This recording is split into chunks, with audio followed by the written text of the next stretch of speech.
Parliamo con Nicola Ramundo, perché quando parliamo di tasse mi viene sempre in mente Nicola Ramundo. Oggi in Italia le tasse sono tante e importanti. Abbiamo una scheda che ho utilizzato il giovedì scorso in trasmissione, ma credo sia importante e utile riproporla, se la regia ci segue. Allora, eccola qua, mette a confronto, dovrebbe arrivare, mette a confronto quella che è la fiscalità in Europa. Nicola, se vuoi commentarla, perché è un tema essenziale. Microfono davanti alla bocca, se no a casa non ci seguono, grazie. Da situazioni che sono veramente critiche. Lei parlava giustamente, ha fatto diversi confronti. Noi abbiamo per esempio una tassazione che non ha, voglio dire, neanche più idea cosa sia in Europa, no? E noi dobbiamo competere, parlo delle aziende, parlo degli imprenditori, con chi per esempio nel Liechtenstein piuttosto che a Lussemburgo paga l'1% se ce la fa di tasse. E quindi come si fa a essere competitivi? Punto 1. Punto 2. Lei parlava giustamente delle regioni con termini, Friuli, Trentino. Bene, è facile, insomma, voglio dire, intuire che il contribuente veneto su 100 euro ne lascia 80 per Roma, ne riceve 20. Al contrario, il Friuli e il Trentino ne ricevono 80 e ne versano 20. E in questo caso la competitività va a farsi friggere, come si suol dire.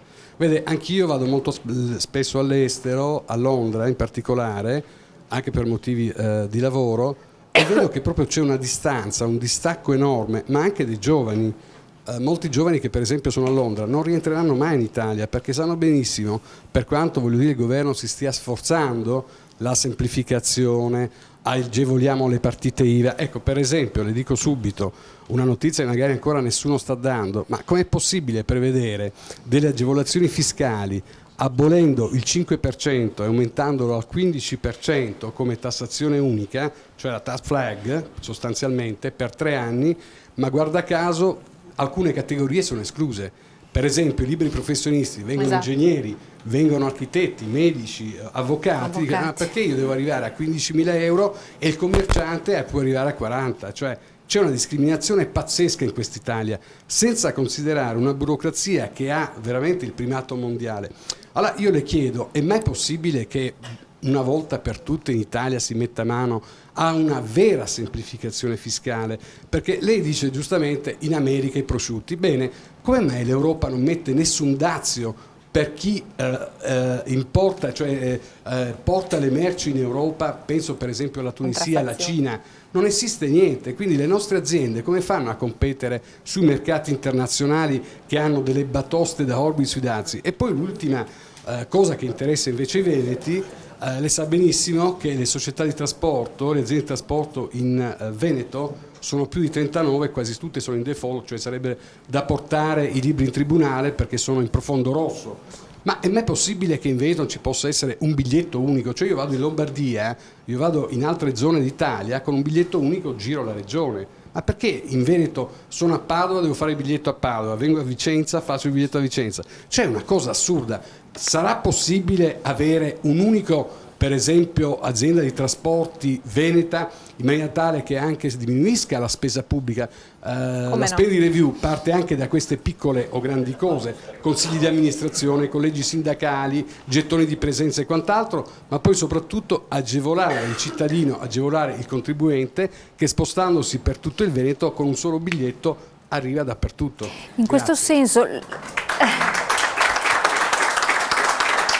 In questo senso le chiedo di attendere un attimo prima di rispondere, perché collegherei la domanda dell'associazione Brusutti, che è sinergica direi rispetto a quanto detto oggi dal Nicola Ramundo. Prego. Assolutamente. Vado ad avere una risposta unica in questo senso al tema. Noi ho sentito da lei che lei è un amministrativista, cioè al di là dell'aspetto legale anche è stato un vice sindaco e quindi è diretta nelle risposte e nelle risoluzioni.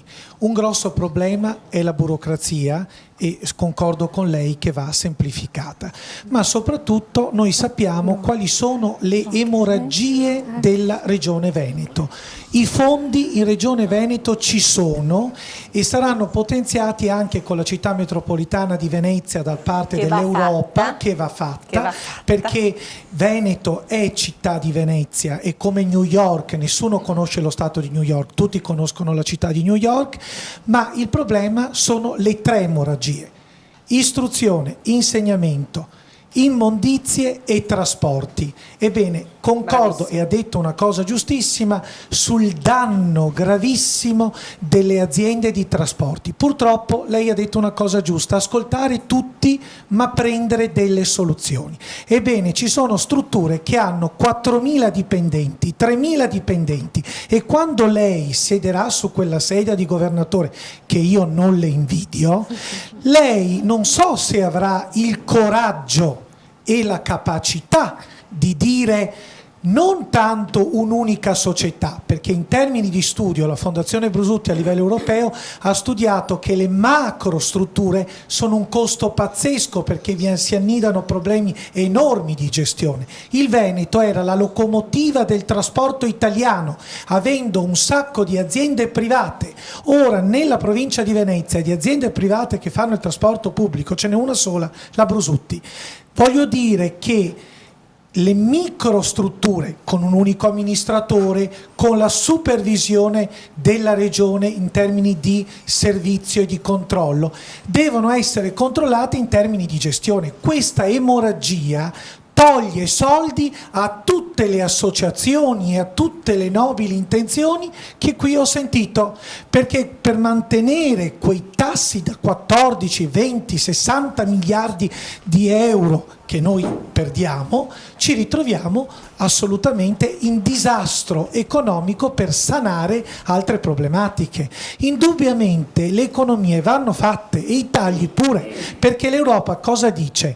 Per abbattere i costi bisogna avere competitività per alzare anche la qualità. Se io ho una sola struttura, è unica e lei decide il prezzo del biglietto, decide il servizio e dice all'amministratore: tu fai quello che ti diciamo noi perché siamo noi che comandiamo.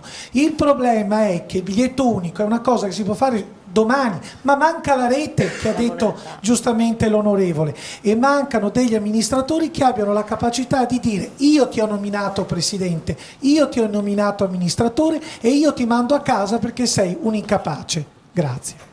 Bravo. Devo dire 2 interventi che potrebbero, come dire, sintetizzare il mio programma elettorale, nel senso che semplificazione burocratica, riduzione delle tasse e omogeneità fiscale europea, attenzione. Il tema della razionalizzazione come valore, non come taglio, no? Orizzontale, lineare, dove prendo, taglio tutti uguali. No, attenzione, bisogna tagliare dove ci sono le sacche di inefficienza, e le troppe municipalizzate sono sacche di inefficienza, ma sono anche luoghi dove si annida il potere e dove si annida il consenso e i voti. Questo è il problema. Se tu governi una regione creando dei carrozzoni, perché in ogni carrozzone ci metti l'amico dell'amico e quello che ti garantisce quel pacchetto dei voti, non vai da nessuna parte, perché crei delle sacche di inefficienza e degli elefanti, diciamo, burocratici, che io ho tutta l'intenzione di risvoltare come calzini, oltre che ridurre. Penso per esempio a Veneto Sviluppo. Anche Veneto Sviluppo ha un potenziale enorme inespresso. Quando, vedete, io ho questa immagine, la regione Veneto la vedo come una stanza dove per 25 anni le finestre sono state chiuse, tenute chiuse. Quando in una stanza tu non apri le finestre per fare entrare aria nuova e fresca, quella stanza diventa una stanza asfittica, quell'aria è un'aria irrespirabile. Per la salute della democrazia c'è bisogno di un ricambio, quando ovviamente c'è un progetto dietro, quando c'è la forza, quando c'è la volontà, quando c'è il coraggio. Cioè, per accontentare tutti, qui non si è mosso niente. Per accontentare tutti e non scontentare nessuno, qui si è stati dei conservatori straordinari. Allora, quando mi dici le 39 municipalizzate, con 39 consigli di amministrazione, con dei costi, incapaci di fare una bigliettazione unica per tutto il Veneto, dove il turista prende il biglietto a Verona e può andare a Venezia, può girare le più belle città al mondo. Quando tu nel tema dei rifiuti o dell'acqua hai anche lì carrozzoni dove ci sono solo consigli di amministrazione e una gestione dell'acqua inefficiente, beh, bisogna prendere in mano la situazione.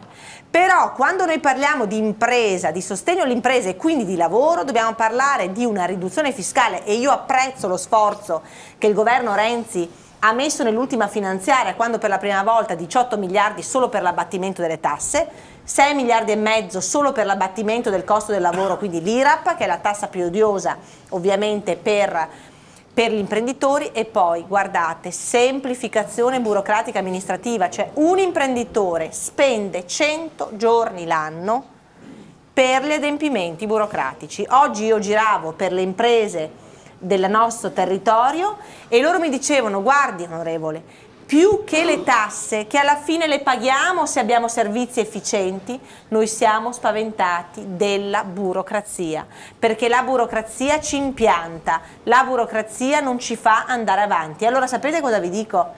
Quando una politica abdica il proprio ruolo, quando la regione rinuncia a fare politica perché le scelte costano, in termini anche di consenso, allora i burocrati prendono il sopravvento e comandano.